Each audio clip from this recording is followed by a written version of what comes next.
And then, yeah, and I think with the case of Maryland on the other side, they came in with huge teams and were doing probably a couple hundred of these a day or something, I'm imagining. But Yeah, they in a had couple days. 18 to 20 people working per day over there, so they knocked out a lot of trees in a short period of time.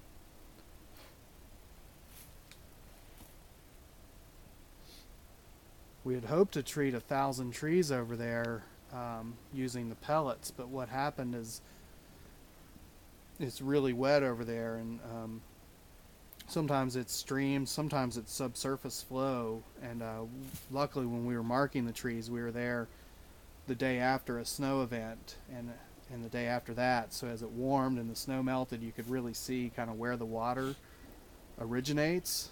Because you go over there in a dry period, and you may be standing right in what would be a stream when when it's snow melt or precipitation events. So we had to be really cautious of that. We don't want to get this stuff mixed into the water.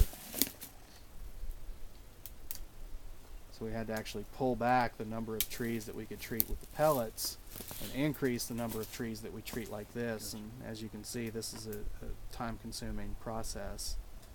Yeah, especially on larger trees, because if they're small trees, there is a slightly quicker method, but it requires you to drill more holes, but it is a little bit quicker.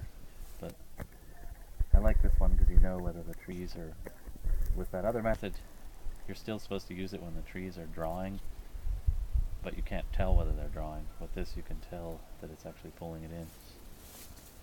How quickly will it circulate throughout the entire tree? Well, that's what we were saying earlier, that there seems.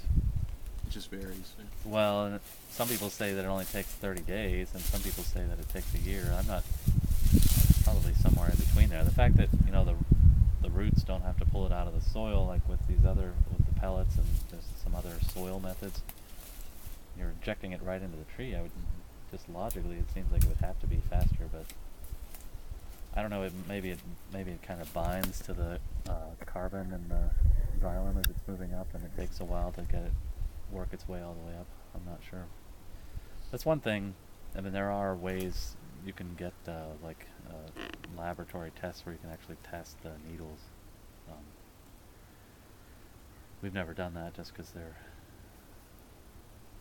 for the one type we don't have the equipment, but for the other type I think it's kind of expensive. Probably depends on how much crown's left in it too. Say ones that were soft, it makes it a little bit longer than a healthy tree like this, or a very healthy tree. This is probably a fairly happy tree, so I would imagine it would be on the faster end. That's a good point.